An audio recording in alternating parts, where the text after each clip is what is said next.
أعوذ بالله من الشيطان الرجيم بسم الله الرحمن الرحيم الحمد لله رب العالمين والصلاة والسلام على سيدنا ونبينا أبي القاسم المصطفى محمد وآله الطاهرين اللهم صل على محمد وآل محمد. Welcome, brothers and sisters, to another Mizan Live session. I say this every week. It's getting kind of repetitive and boring. Welcome to another session. But yeah, welcome to another session.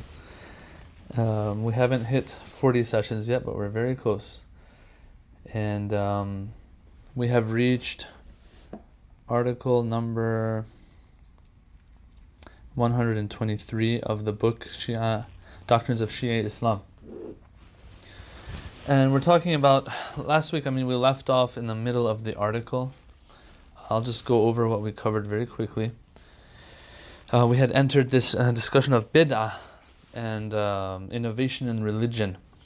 And we just went through the definition of it and a little bit of an explanation on, the lexicon in that regards. But we didn't really get into it. Of course, what's for sure is that bid'ah, everyone knows, is something unacceptable. Not only in the faith of Islam, but in every faith. It just makes sense. You don't need a verse of the Quran or Hadith to tell you this. This is something very obvious, that when there's a God, and He has a prophet, and He has a religion and a book, yes, there's no room for others to want to implement their opinion and exert their will on this faith and add something to it that God hasn't added to it. It's very obvious this is something wrong and reproachable. But it is very, very bad in Islamic, in the culture of Islam and the faith of Islam. And last week we did go through this hadith that talks about how bid'ah leads to Jahannam and leads to the hellfire. That the Holy Prophet ﷺ said, "Kullu muhdathatin bid'ah, kullu muhdathatin bid'ah." That anything that is unprecedented and is made up is bid'ah. That is what bid'ah is. And of course, this has to do with religion. So it's something that was not there before, and then now you add it to religion. That is bid'ah. Okay, well, what's wrong with that? Kullu bid'ah dalala. If it is bid'ah, it is misguidance. Why? Because if it was going to be, if it really deserved to be part of religion, God would have added it into the religion. The fact that God has not put that as part of religion shows that this has nothing to do with your guidance. Which means what? Which means if you follow it as guidance, it is actually misguidance. So kullu bid'atin dalala wa kullu dalalatin finnar. And if it's misguidance, all misguidance ends up in the hellfire. So this was the famous hadith we had last week. As I said, though, we don't need verses of Quran necessarily, although we have scriptural proof for this, but we don't need it necessarily because this is something very, very obvious. But Allah has talked about it, the Prophet has talked about it. Allah in the Quran scolds previous nations for this. Why are you adding things to the book? Why are you adding things to the faith without... Did Allah give you permission to add this? Did Allah give you do you have a sultan from Allah and a reason and an excuse and a hujjah from Allah to do this? To add or subtract and take out from the religion? So this is something that is very obvious and clear. We don't need to really talk about it. But this is very important. This is where it gets a little hard and complicated. And we're going to spend most of our time on this today, if not all of our time on this today. And that is, how do we identify bid'ah? And I said last week, the reason why Ayatollah Subhani is even discussing this, after we went through the conventional chapters of theology, Islamic theology and Shia theology, what happened was he opens up a new chapter, which usually you don't find in conventional books. And the reason why he opens up this chapter is because one of the reasons why this book has been compiled to begin with is to let others who want to know about what we're all about, let them know what we're all about properly. And so some of those things that are out there that misrepresent us have to also be addressed. One of them is this idea and notion of bid'ah, that the Shia commit bid'ah. Well, let's see how we can identify bid'ah. So we went through the description of it and definition. We went through how bad and evil it is. That is something everyone agrees on. But how do we identify bid'ah? Anything new that you're adding to the religion. Okay, let's see how that works. We're going to have to do a lot of reading today regarding this topic. It says, to grasp properly the true nature of bid'ah, the following 2 points should be kept in mind.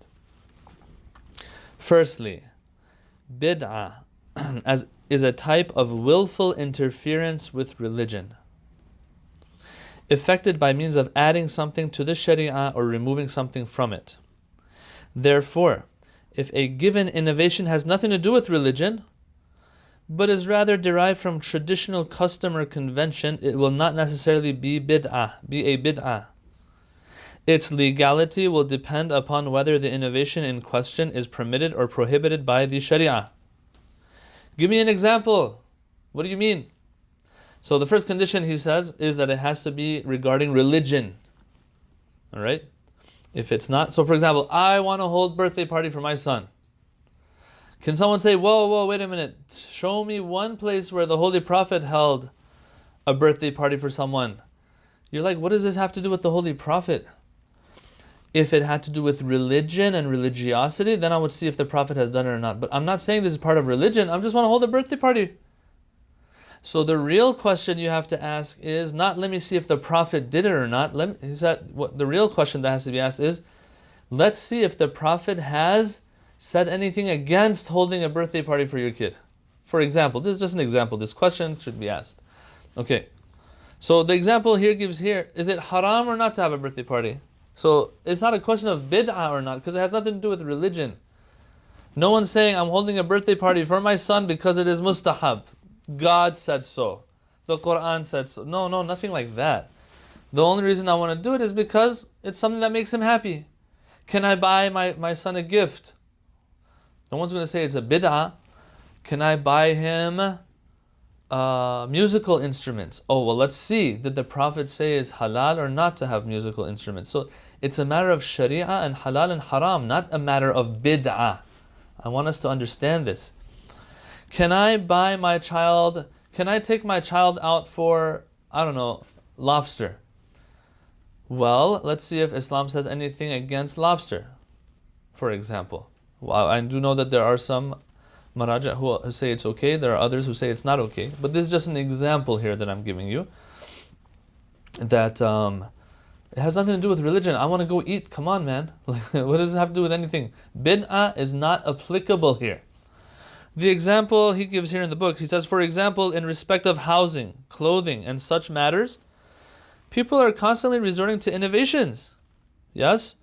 Especially in our times, witness the radical transformations in the ways of life, or the new forms of recreation and leisure activities. It is clear that all of this constitutes bid'ah in the literal sense of innovation, something new that wasn't happening before. I want to play Fruit Ninja on my phone, although that's like pretty old now, but whatever. Oh, that's innovation. Yeah, it's innovation in its literal sense. But who says it's innovation and bid'ah from that perspective? But has no necessary relation with the bid'ah in the sharia sense, he says. So the first condition is very clear. It has to have something to do with religion. If it has nothing to do with religion, I'm not attributing it to religion. I'm not saying this is something religion wants from us. Yeah, then then for sure it's not going to be applicable. The only discussion that can be had is to see whether or not this act falls under the haram categories of the sharia or not. If it doesn't, then you're good to go. I want to drive across America and visit different people and relatives of mine. Or I just want to go for a hiking trip or stuff like that. No one's going to say, oh, well, did the Prophet drive around America? Or what? This is bid'ah because none of the Sahaba did it. No, it has nothing to do with religion to begin with. It's just a form of leisure that I want to have. Is it haram for me to have leisure in this way or not? That's the question. If it's halal, then don't talk to me about bid'ah anymore because it's not applicable. All right. He says, as we have said above, the permissibility of such innovations depend upon whether or not they violate the rulings and principles of the Sharia, as I explained already. For example, so now he wants to give an example of where something's not bid'ah, and it is something new, maybe unprecedented, but it's not allowed either, not because it's bid'ah, but because it falls into the haram category. For example, he says, the intermingling of improperly dressed men and women at gatherings in public places where they're non-mahram to each other. And so this unfortunately will happen. And sometimes even religious people will say 1 night is not 1,000 nights, so God will forgive us, blah, blah, blah. And so they will, on 1 night, maybe attend a gathering or host a gathering that from a Shari'i perspective is not allowed. It's haram. He says, it'll be haram, but it is not a bid'ah for those participating in such gatherings. For those participating in such gatherings do not maintain that what they are doing is religiously permitted, something for which Islam gives its support. Indeed, it is often quite the opposite. So, like, usually people, they know what they're doing is wrong, what they're doing goes against Islamic teachings, but they'll be like, you know what? It's 1 night. It's not 1,000 nights. God will forgive us, and so on. All right. But it can happen that such persons become conscious of what they are doing, that is, breaking a religious rule, and resolve not to attend such gatherings again. That they'll make this decision not to go again. So this is not bid'ah. All right. More explanation, please. To explain this further, if a nation decides that a specified day be a holiday, so you see he's making his way into more relevant and contemporary issues that the Shia and a lot of Ahl Sunnah are called out on. If a nation decides that a specific day be a holiday, but does not claim that this action is a religious obligation, then again, this action is not a bid'ah. And its permissibility must be determined from another point of view, according to religious principles and rulings, Sharia, once again.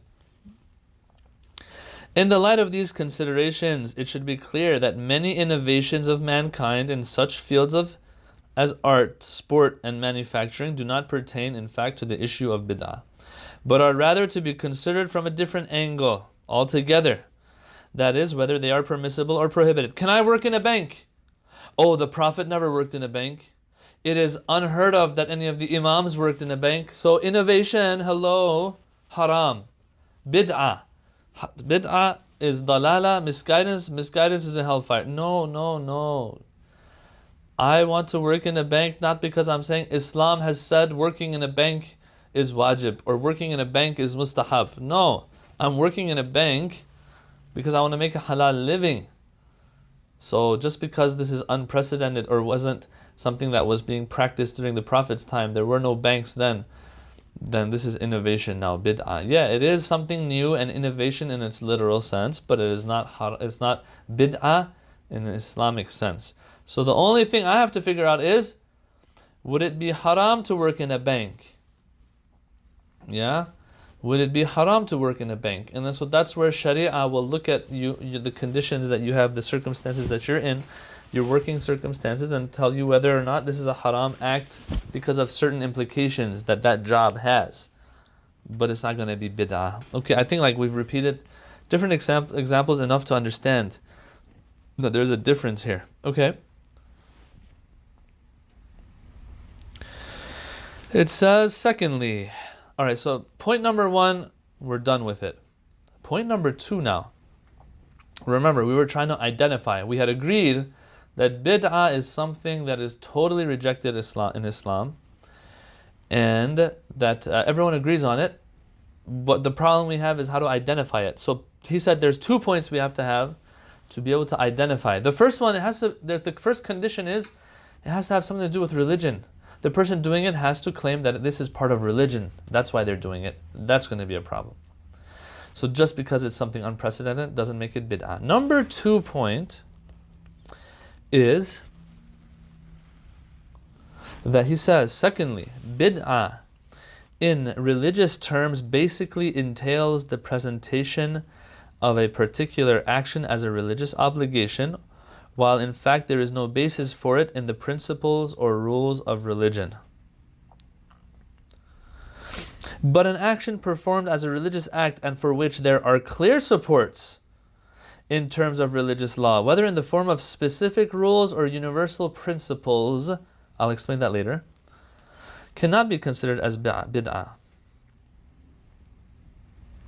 So here, he wants to say it has to do, number 1 had to do with it. The first condition was that it has nothing to do with, it has to have something to do with religion.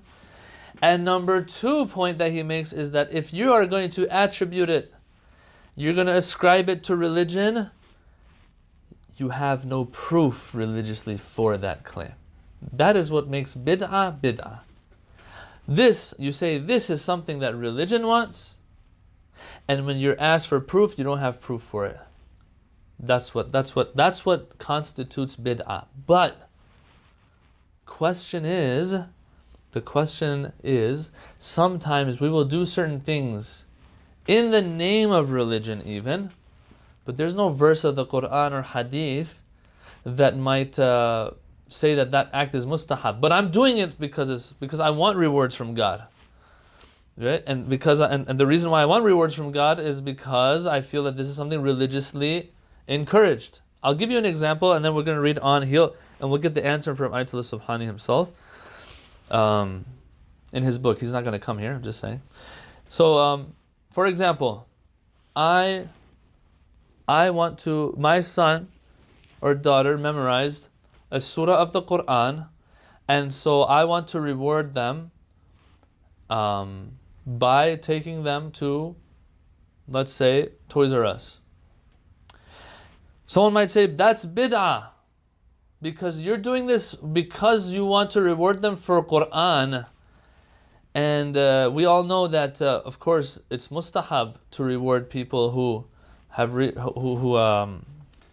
memorized Quran. It's mustahab to give them a gift. I mean, forget about the Quran part. I want to give someone a gift. So I'm going to do that by taking them to Toys R Us. Someone will say, astaghfirullah, that's bid'ah. Why? Because there was no Toys R Us during the Prophet's time. And you are doing this because you want thawab, you want reward, so you are attributing to the religion. You're saying, taking this child to Toys R Us right now because they memorize the surah of the Quran is something mustahab. Something that God is happy about. Yeah? Something that God I know wants and is encouraging. Where in the Quran does it say, take kids to Toys R Us? Or gift them ice cream? Or whatever. Take them out for ice cream. There is no hadith, there is no verse of the Quran that talks about that. Bid'ah. So once again, this word comes up. And you're attributing it to religion. You're saying it is mustahab for me to take this child out for ice cream. I think the answer is very, very clear. We'll get to it. And he already addressed it with that one little parenthesis he opened where he said, there's nothing to support it, specific rules or universal principles that I said we'll talk about later. But okay, that's the problem. That's the question right now. Okay? We'll get to the answer. He says, in this regard, Allama Majlisi, a great Shi'i scholar, writes, bid'ah in religion pertains to an affair that is originated after the Holy Prophet, one for the permissibility of which there is no supportive ground either in specific or general terms. Ibn Hajar al-Asqalani, so he brought Allama Majlisi, that's Shi'i. Ibn Hajar al-Asqalani is Sunni. He says, a renowned scholar of the Sunni school says, bid'ah is an affair which arises after the Prophet and for which there is no principal support in terms of the Sharia. But an action which is upheld by a religious principle is not bid'ah. In other words, if you do something that you have religious proof for, then you're good. You do it with the intention that it's part of religion. Religion wants you to do it and you have proof for it in the religious text, then you're good. It's not bid'ah. Alright, so he quotes these two scholars, then he says, indeed, whenever we can establish a relationship between a given action and religion on the basis of a particular indication or a universal rule, then it is obvious that such an action cannot be regarded as bid'ah. Okay? So he says, in respect of a particular religious ruling, no further comment is needed. I don't even need to explain that. So, brothers and sisters, for example, we have two things to talk about here in this second point. Right? So we had 2 points. I'm just going back real quick again. 2 points for identifying bid'ah. Number 1, the person doing it has to attribute it to religion. Number 2, they have to have no proof for it religiously. No proof can be of one of two types. No proof specifically or generally. That's what we're talking about right now.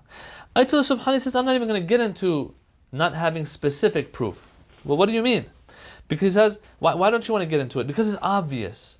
Right? If you have specific proof for doing something and attributing it to religion, you're good. It's not bid'ah, and no one believes that it's going to be bid'ah. For example, I'll give you a Shia example, okay? In the Shia school, we have enough hadiths by the Imams that push for shedding tears for Imam Hussein alayhi salam. Specifically. So 1400 years later, after the Holy Prophet and the Imams, 14 or 1200 years after the Imams, let's say, if someone is sitting in a majlis and is shedding tears for Imam Hussein alayhi salam, if someone tells them, hey, this is something new, this is something you're doing, where did you get this from? Why are you doing it? He can say, I'm doing it because Islam wants me to, and I'm doing it because I have proof for it. I have proof for it. What's your proof? The hadiths that say shed tears for Abu Abdullah. The hadith that says shedding tears for Imam Hussein alayhi salam will entail this reward and that reward. So this person is doing something that cannot be labeled as bid'ah anymore because he is attributing it to religion, true. But he has specific proof for what he's doing. And no one has a problem here. For example, let's make it more, let's use an example that's not specific to the Shia school. For example, a person wants to stay awake till morning and till Fajr on the nights of Qadr in the month of Ramadan.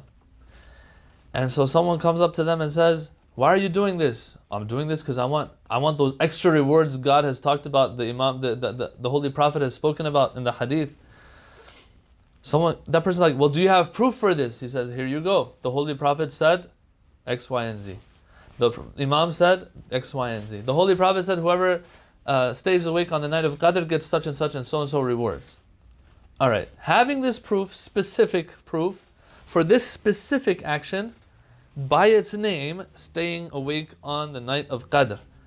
Yeah? Having hadith for that will dismiss bid'ah completely. This is something obvious. I'm doing something because that exact thing has been mentioned in a hadith or in a verse of the Quran. Yeah? That's why Ayatollah Subhani says, I don't even need to talk about this one. That's all he said. He wraps it up in one line. He says, in respect of a particular religious ruling, no further comment is needed. I don't even need to talk about it. But then he goes on. And this is the second part of the second point that we're covering. Once again, let's go back. We're talking about how to identify bid'ah. Number 1, it has to be something someone's doing, attributing it to religion. Number 2, has no proof for it. We said proof can either be specific or general. Specific, we just talked about it. Ayatollah Subhani says, I don't even need to talk about it. It's that obvious. I explained it a little bit. But the second one, I don't have general proof for. If I don't have general proof for something that I'm doing, that I'm attributing to religion, then it becomes bid'ah. So we have to talk about this, and Ayatollah Subhani acknowledges that yes, we need to get into some detail here. So he says, what does stand in need of explanation, however, is the second case, that of legitimacy acquired through universal, general religious rules. For it is possible that many an action that appears outwardly as newly originated and lacking any precedent in Islamic history, can nonetheless be perfectly acceptable if its essential nature is subsumed by a universal rule or principle of the Sharia.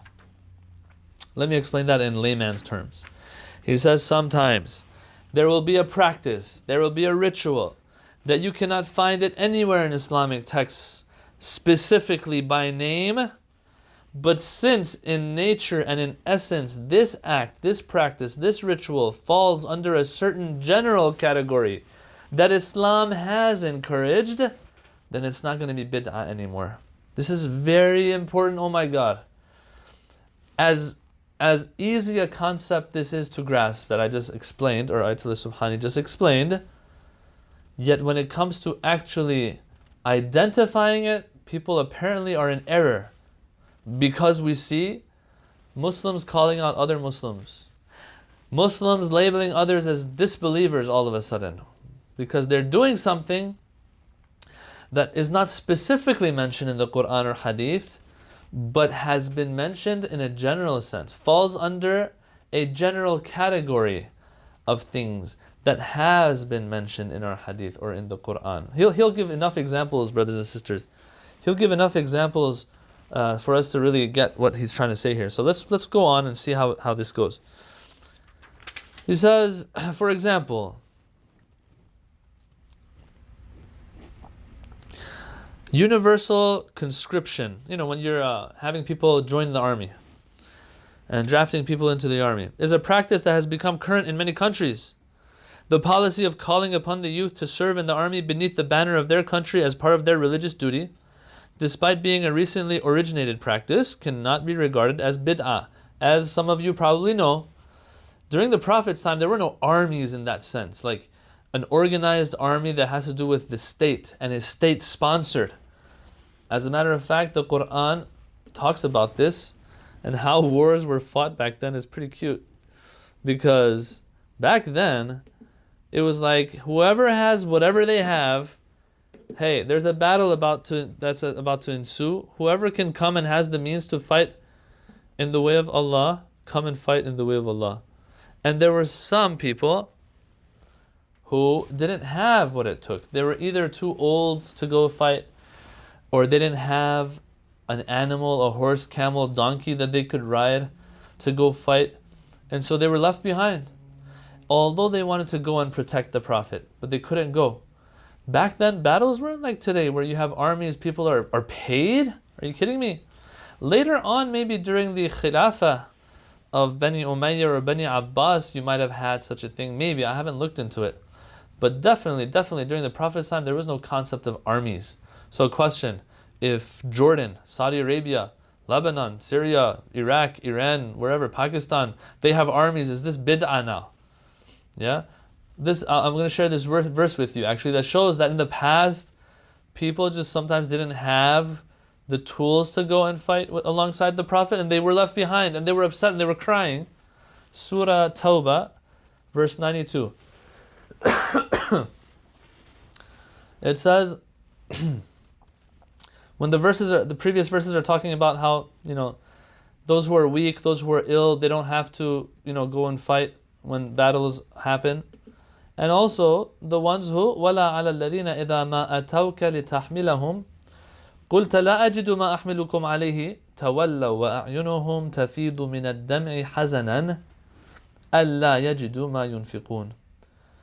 That nor is there any blame on those to whom, when they come to you to provide them with a mount, something they can ride on, right? A donkey, something to go with you to fight. They can't walk barefoot on their feet all the way to maybe hundreds of miles away. So they have to have a ride. And they come to you, O Prophet. They say, O Prophet, is there anything that you can give me that I can ride with so I can come with you to fight? The Prophet says, I don't have anything. When they come to you to provide them with a mount, you said, I do not find any mount for you. I don't have anything to give you. That goes against what we have today. Armies today, they don't have to ever worry about not having a tank to be in, or a Hummer to ride in, or a weapon they can use. All of that is provided by the state. Yeah? All of that is provided by the state. All they need to do is put their lives on the line Right? Back then it was no, you have to bring whatever you need yourself as well and put your life on the line. And so it says, when you tell them that you don't have anything to give them, they turn their back, their eyes flowing with tears, grieved because they did not find any means that they could use in this way. They didn't have what it took. Yeah? So they're willing to come and fight. Back then, this is how it was. There were no state-funded armies and so on that you tax your people and then use that money to put together armies and stuff. There was none of that. So the question is, now that we're there, that they'll draft youth into their armies, is this bid'ah? Yeah? Well, we have to see. In these Islamic countries, for example, if you go to any of these Islamic countries, you'll find that when they are asking people to join, they are saying that yes, if you lose your life in the way of Allah, you are shaheed, and this is something that God's satisfaction is with. So they're attributing it to Islam. So first condition is met. So yes, it is prone to being bid'ah, but let's see about the second condition, what's going on. Second condition was that there's no specific proof for or general proof for. Specific proof? You can't find a hadith by the Holy Prophet or a verse in the Quran that says, hey, put together armies and draft youth into them and then provide them with the means to fight. You won't find anything like that. What are we left with? We are left with the question of, do you have general proof for this being an Islamic mandate? Yeah? Or not? The answer will be, yes, we do. And that's what makes this not be bid'ah anymore. He says, the policy of calling upon the youth to serve in the army beneath the banner of their country as part of their religious duty. See? Religious duty, attributing it to Islam. Despite being a recently originated practice, cannot be regarded as bid'ah. Why? Because it is encouraged and supported by a religious general principle and foundation. What is that? He says, the Quran says, وَأَعِدُّوا لَهُمْ مَسْتَطَعْتُم مِّن قُوَّةٍ. That the Quran says, make ready for them, the enemies of Islam, all thou can of force and might and power. So the verse doesn't say put together armies necessarily the way they're doing it today, but it says, hey, be ready for the enemies of Islam. And if it says that, one of the ways and instances and examples of being ready for such is that we have armies today. Is it haram to have armies? Does Sharia say it's haram to have armies? No. So it's not haram. We don't have anything that says it's haram to put together an army. On the other hand, although this method of armies is something new, but it is backed by general support and general evidence in the Quran, and since it is backed by that, then it's perfectly fine. Someone wants to be prepared for their enemy. How are they supposed to prepare? Well, they prepare through one of the ways is this. And so since it's unprecedented, yet it still won't be bid'ah because it has support, general support. And lots of the things that the Muslims do today that will not have specific support in our scripture and texts will be supported with general proof. I'll give you another example. Let's go Shia a little bit more here now. So, for example, the way that we mourn for Imam Hussein today, some of the practices and rituals, some may say they don't fall. We don't have hadith for it. We had hadith for tears, as I mentioned like 15-20 minutes ago. We don't have hadith for these things. True. You might not have hadith for all the rituals. The flag of Imam Hussein, the way we look at it today, for example. You might not have a specific hadith that says, hey, make sure you have flags for Imam Hussein. But doesn't mean that now it's bid'ah or something. Why? Because we have hadiths, general hadiths, that say, look, keep the message and the memory of Imam Hussein alive. That will require symbolism, brothers and sisters. And so symbols will be used. Different rituals and practices will be used. Of course, as long as they don't go against other teachings of Islam. Yes? But if they don't go against other teachings of Islam and they don't cross the red lines of Islam, then just because you don't have a specific hadith for it doesn't mean that now it's wrong. No.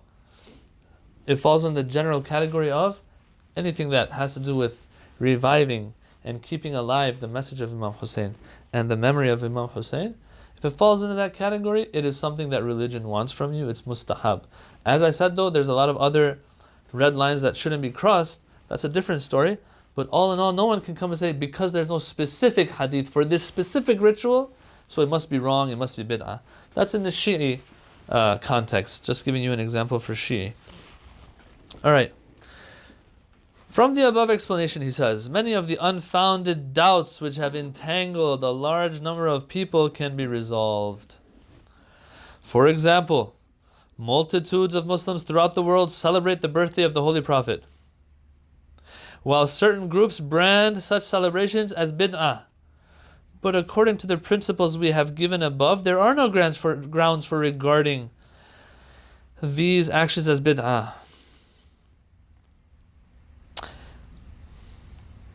Even if we were to suppose that this type of veneration of the Prophet and this way of expressing love for him is not strictly speaking a part of religious law, nonetheless, the expression of love for the Prophet of Islam and his family is a self-evident principle of Islam. So people, if I don't have a specific verse of the Quran, or if I don't have a specific hadith by the Holy Prophet that says, you must celebrate the Holy Prophet's birthday and have a celebration for it, and cut some cake for it, and have popcorn maybe, and have the kids set up a carnival for the kids and all that. If you don't have hadith or verses of the Quran for it specifically, yet you have a general principle definitely in Islam that says to keep alive the message and the memory of the Prophet and to promote the love of the Prophet. If you love somebody, you celebrate them, you celebrate their birth and all of those things.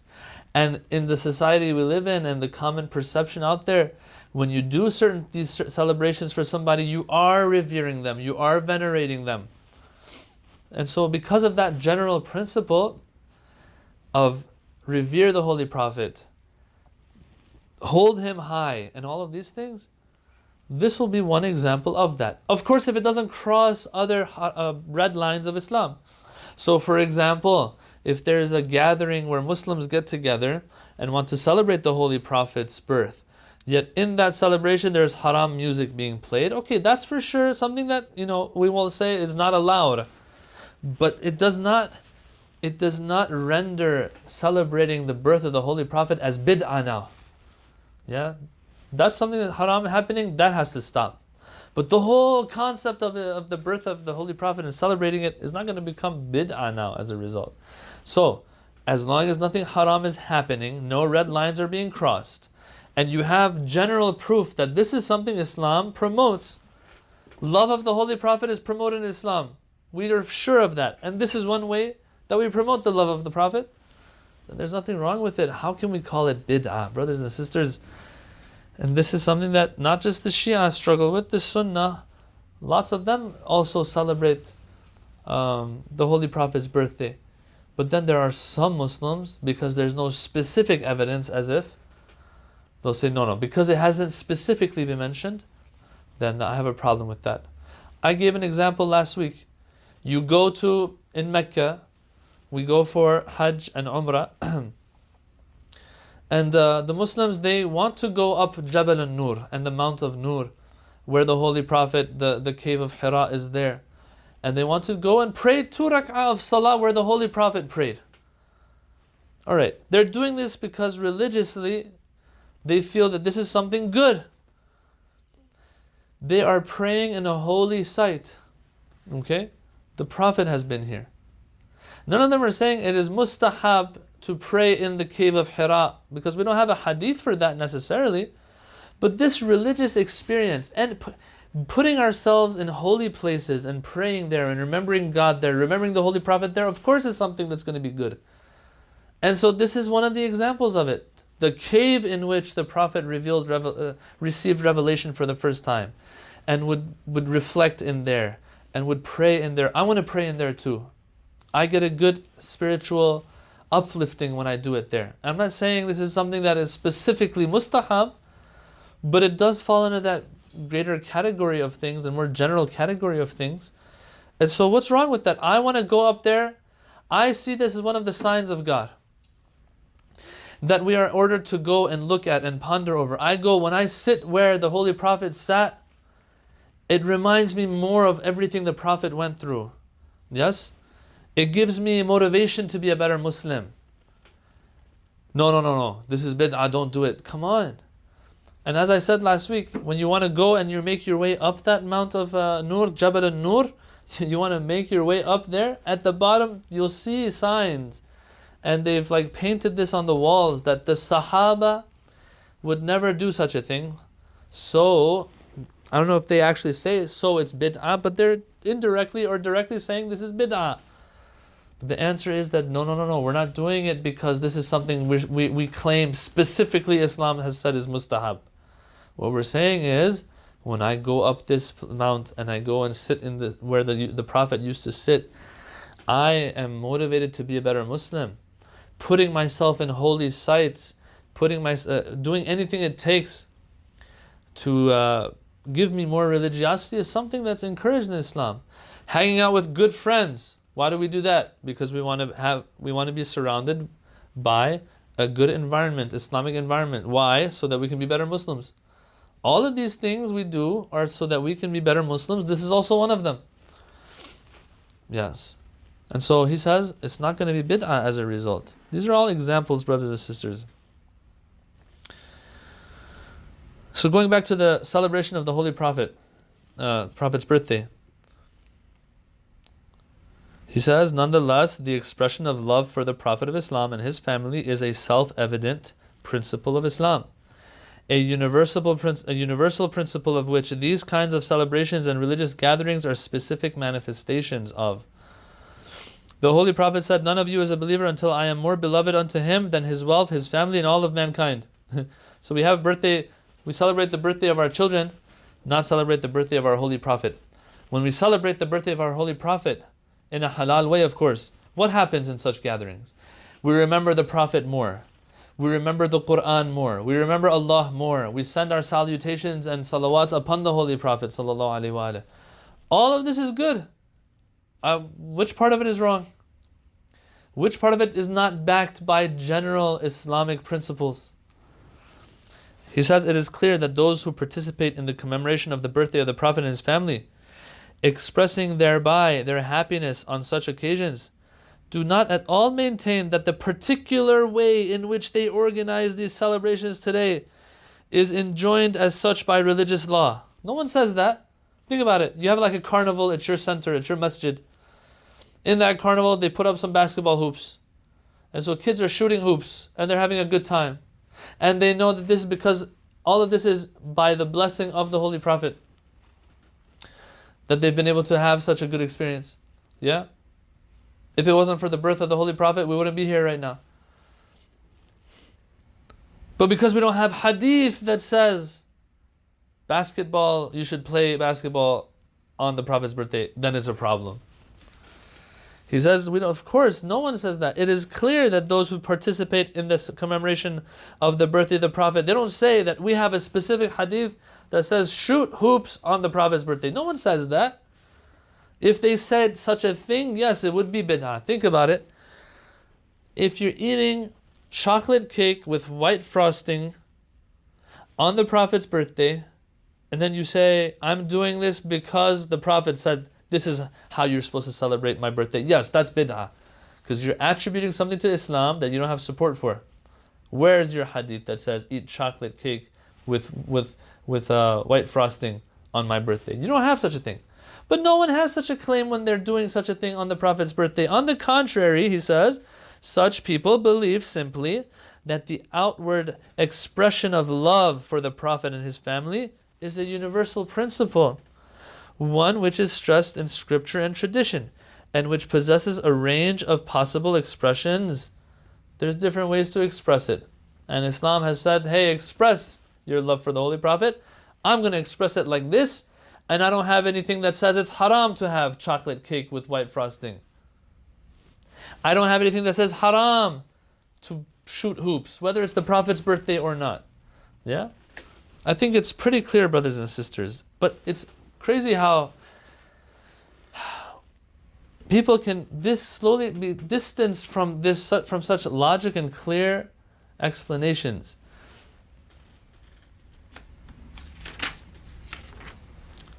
This principle can be expressed in various ways, he says, in both the individual and collective life of the Muslims. The holding of celebrations and he keeps using the example of celebration of the Prophet's birthday, because this is one of those exact things that they keep calling out the Muslims for. The holding of celebrations on the occasion of the birthday of the Prophet and members of his family is but a means of recalling the divine descent of mercy and blessings upon these days. It is also a means of expressing gratitude to God. Such celebrations are, moreover, to be found in previous religions. It's not just Islam. According to the Quran, Jesus ﷺ requested of God that he cause to descend a heavenly table of food, a ma'idah, for him and his companions, so that the day of this descent might be for him and his followers a commemorative feast among future generations as well. So what is the verse? It's the famous verse in Surah Ma'idah. قال عيسى ابن مريم اللهم ربنا أنزل علينا مائدة من السماء تكون لنا عيدا لأولنا وآخرنا وآية منك. So this idea of commemorative feasts and Eid and the Prophet asking Allah for it, Prophet Jesus, Prophet Isa, is something that shows that it's not just in Islam either that Muslims want to do it. It's just that you have this idea of commemoration, symbolism, remembrance through gathering together and all of that as well. And those general principles are what allow us to do certain things like this. It is very, very, very, very sad when you see images of violence and disaster and tragedy that Muslims bring upon other Muslims as a result of this misunderstanding of, it's bid'ah. And you'll find some parts of the world where Muslims are killed, unfortunately, lose their lives, sometimes in these celebrations and gatherings, because other Muslims just see things too black and white. And because there's no prophetic hadith or verse in the Quran that says, celebrate my birthday, they use the term bid'ah, and bid'ah has to do with hellfire, and so as a result, these Muslims are disbelievers, and so we can do whatever we want to them. God have mercy on the Muslims, and God have mercy on mankind from all forms of extremism and literalism. And it's not just peculiar to Islam, you find this problem everywhere. In all faiths, in all walks of life, and in atheism even. And what I'm trying to say is that it doesn't necessarily have to do with faiths. Even on the other side, those who are anti-faith will sometimes struggle with this issue, and it is upon the scholars of those faiths to try their best to refute these understandings with logic, of course. He says, as we have said above, bid'ah consists of a type of tampering with religion, one for which no sound warrant from any authoritative religious sources is forthcoming, either in universal or specific terms. And it must be recalled here that the sayings attributed to the Imams of the Ahlul Bayt are, according to the authority of the mutawatir saying of the Prophet, to be counted as sources of Shia authority as well. So he wants to now remind the Muslim Ummah that look, we are Shia as well. So far he was speaking beyond Shi'i Sunni. He was speaking in general. So he was using examples that both Shi'i and Sunni are dealing with. Excuse me. Now he wants to add a little bit more. He says, listen, O Muslims of the world, understand that the Shi'i school not only goes to the Prophet and the the Prophet and the Quran for Islamic guidance. It also sees the Ahlul Bayt or the Imams of Ahlul Bayt as also sources of religion. that they can get religious teachings from. And so sometimes the Shia school will do something that might not be deeply rooted. You might not find something in the Quran or the hadiths of the Prophet for it, but you will find a lot of support for it in hadiths by the Imams. And so that should also not be seen as bid'ah, because they are doing it based on those teachings. The same way in the Sunni school of thought, they will, when it comes to fiqh and Islamic law, they will follow one of those four main madhabs: the Shafi'i, Hanbali, Maliki, and Hanafi. But no one calls that bid'ah either, because not everything that those four schools say will be found in the hadiths of the Prophet. Maybe there will be ijtihad that happens there, but no one calls that bid'ah. Same thing with us, same thing with the Shia school. There might be things that they will have hadith for by the Imams of Ahlul Bayt. He wants to make sure that people understand that that shouldn't be labeled as bid'ah either. He says that because the Imams are also one of the two thaqalain in the widely accepted hadith of thaqalain, that the Prophet said, I'm leaving two things behind that you should go to: the Quran and my Ahlul Bayt. Anyway, that's a long story itself. It's a different discussion I don't want to get into. We've already talked about this before as well. Whenever these noble and impeccable personages explicitly permit or prohibit something, those who follow their guidance are doing nothing other than following the guidance of religion.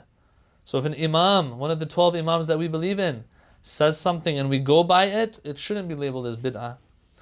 Thus, there can be no question of appending the title of bid'ah in such contexts.